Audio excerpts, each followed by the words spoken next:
To battle! Battles in Assault and Doomrock are divided into rounds. Before each round starts, players will first roll their dice pool and then place the dice on the ability cards so they can plan their actions based on what numbers they roll. Then the enemies will be activated and they get to perform their actions first. And the players will activate after the enemies, and they will be essentially removing the dice from the various cards and using those abilities. A round is over after all players declare that they are finished with their actions. To start the battle, we have to first set up our party formation. So we can start together or separate. Now, battles in this game are quite straightforward. You're either adjacent or not. There's no line of sight, there's no counting spaces or anything like that. For the sake of this battle, I think we'll start our characters apart, like so. Then we'll draw the monster card, the encounter card, and see who we face. And we have the exploding tomatoes. The top part of the card tells us how to set up the minions. So for 2-player, we need 6 minions who have 4 HP each, 1 shield, and 2 command. So let's grab the life point tokens of the monsters, and each of these represent 2 hit points. This side is 2 and this side is 1. So if a tomato has 4 hit points, it would get 2 tokens, and there are 6 of them. So 1, 2, 3, 4, 5, and 6. There are 6 exploding tomatoes coming this way. Now, minions will always start together in pairs, like so. Interestingly, 1 tomato per player is an unstable tomato. So we have to mark these enemies with a boss counter in place of the bottom minion counter. And as long as the tomato is at full health, the bottom marker should remain a secret to players. Well, that means there are 2 unstable tomatoes. Here are the boss counters. I guess I will remove one of these, 2 of these. And I will just give it a good shuffle here. Oops. Like that. Alright. There. We do not know where the unstable tomatoes are. Next, we'll grab the AI deck for exploding tomatoes. And we need to remove certain cards due to the player count. Now you can see that the bottom right, there's a cross and it says 2-3. So we cannot use this card in a 2-3 player game. Same thing here. Yep, the rest are good. So let's give this a shuffle. And put it aside. The battle starts with the roll phase, where we roll our dice and assign them to the various abilities. If you roll a 1 or a 6, you can trade those in for a shield or a heroism token. Let's roll for the sadistic mage first.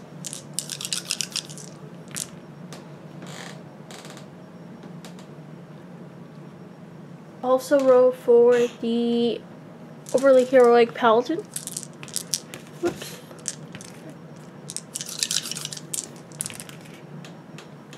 And we have a lot of 5s. We can re-roll these dice twice. So, based on these, I can assign this to maneuver, which allows me to perform a move. I can assign this to initiative, which makes one of my abilities initiative enabled. I can assign the 2 to Disturbing Smile, which makes every adjacent character to me to gain and expose marker. Now, technically, I could use this to make the maneuver initiative enabled, which means I can perform the move before the minion acts, the exploding tomatoes act, and then I can use this to put exposed markers on them. But the force, I'm not sure what to do with the force. Actually, I might do this. That allows me to make one of my abilities initiative enabled.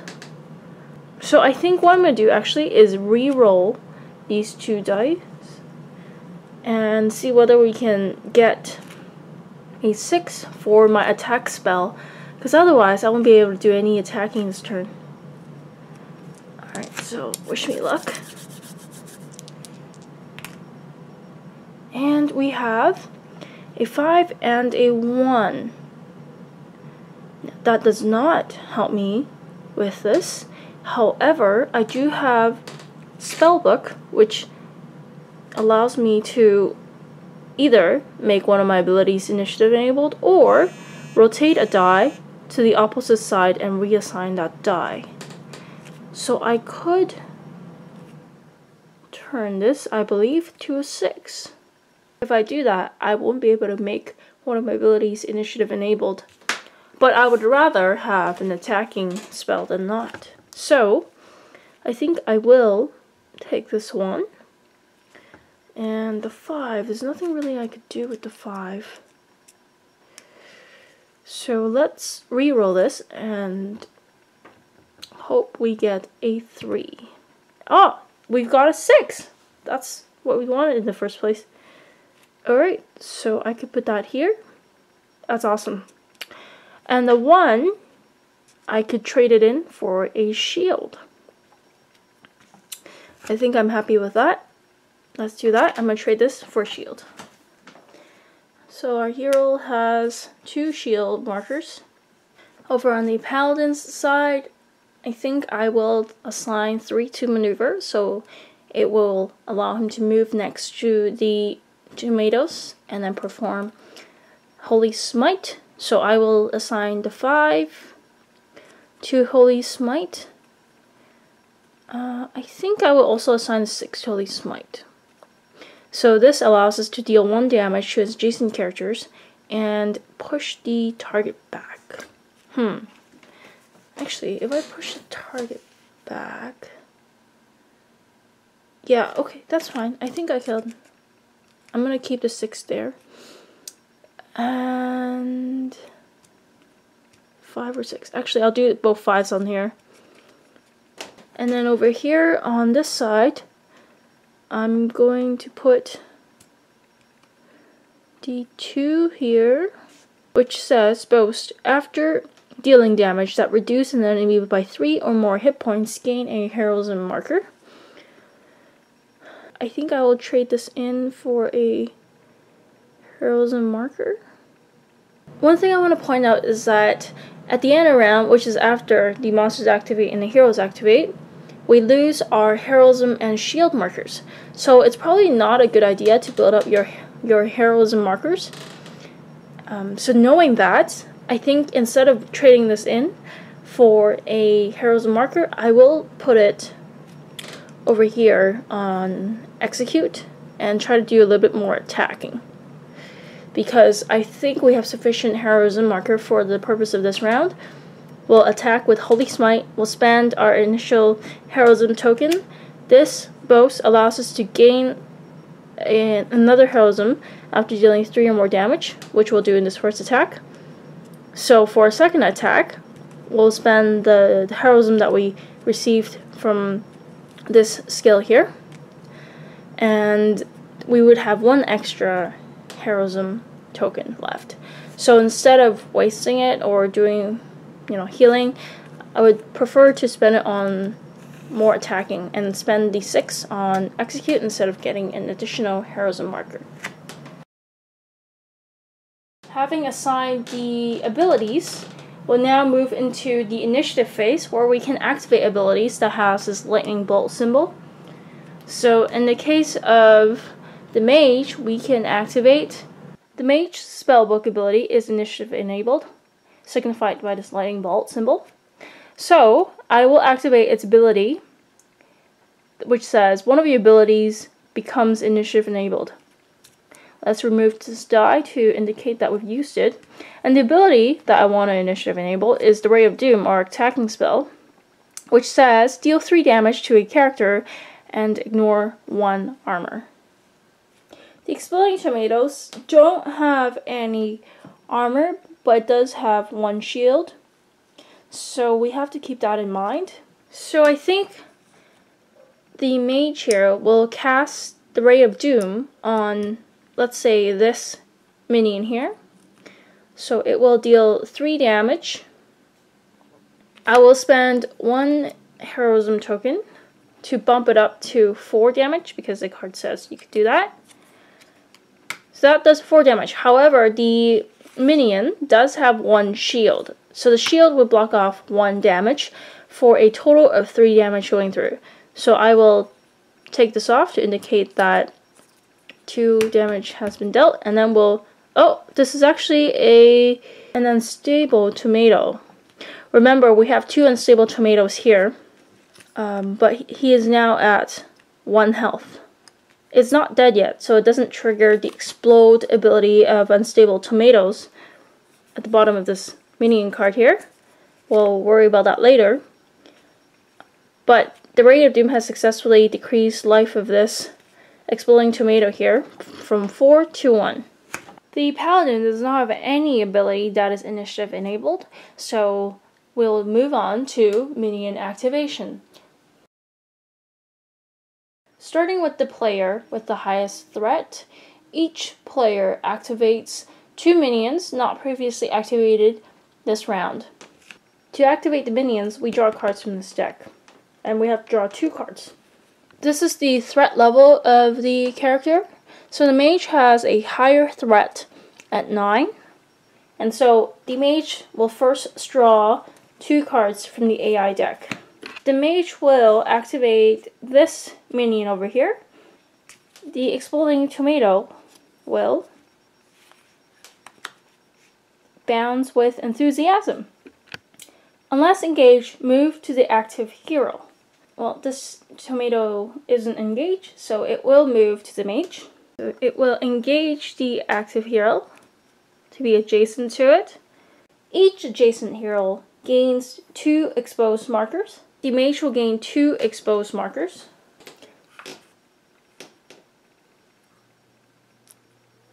If this tomato has 2 or less HP, it explodes due to high pressure.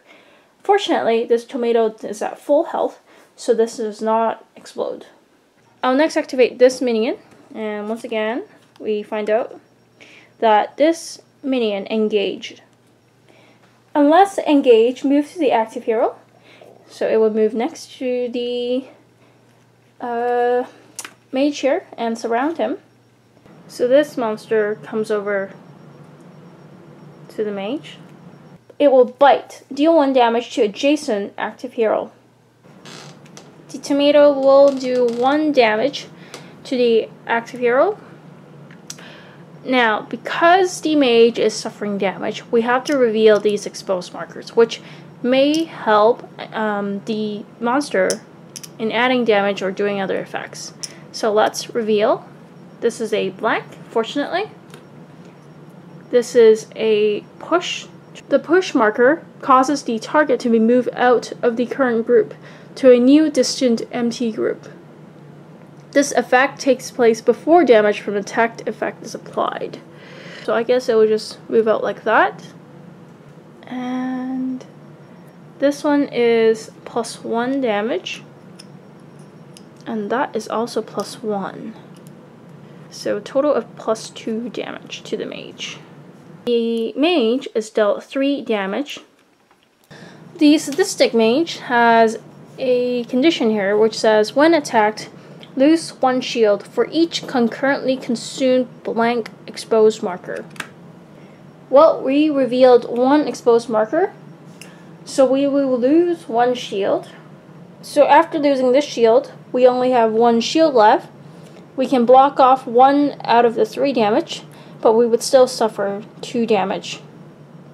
So the mage is now down to 3 health. That would be the 2 activations for the mage. Next, the paladin activates 2 minions, and he decides to activate this tomato here, which engages. Unless engaged, move to the active hero. And bite, deal 1 damage to adjacent active hero. We're going to reveal the exposed markers. And this is blank, great. And that's a push. So we push out like so. The paladin suffers 1 damage. He will block it off with the shield. Next, the paladin will activate this minion. And it will engage. Unless engaged, move to active hero. Next, deal 1 damage to adjacent active hero. So the same card. The paladin suffers 1 damage. That would be the end of minion activation. We will now do hero actions and spend dice from abilities and activate those effects. I will maneuver the mage and perform a move. The mage will move to this group here. Next, the mage will flash these exploding tomatoes a disturbing smile. Look at how evil he looks. The smile is so disturbing that every adjacent character gains an exposed marker.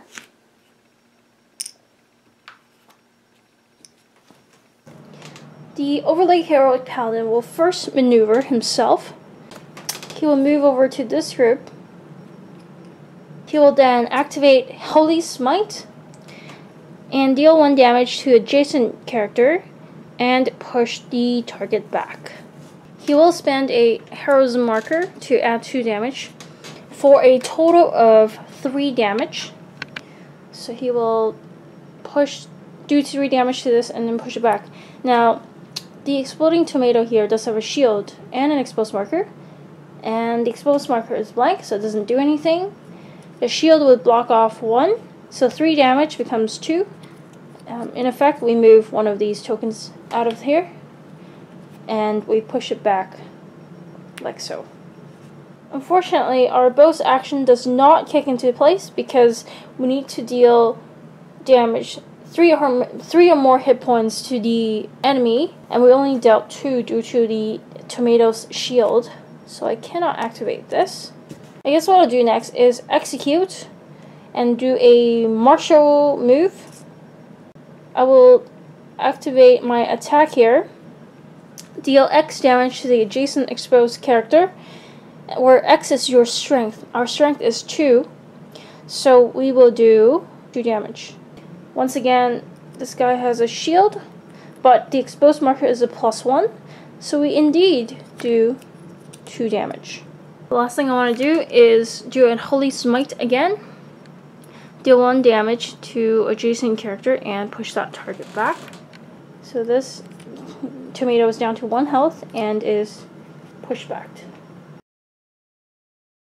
That is the end of the first round of battle. We will now discard any shield or heroism markers, which we may have left. We don't have any. Our heroes are down to half health on the mage and 4 health on the paladin. We've managed to knock off some health from these 3 tomatoes. And having done that, we will move on to the second round of battle.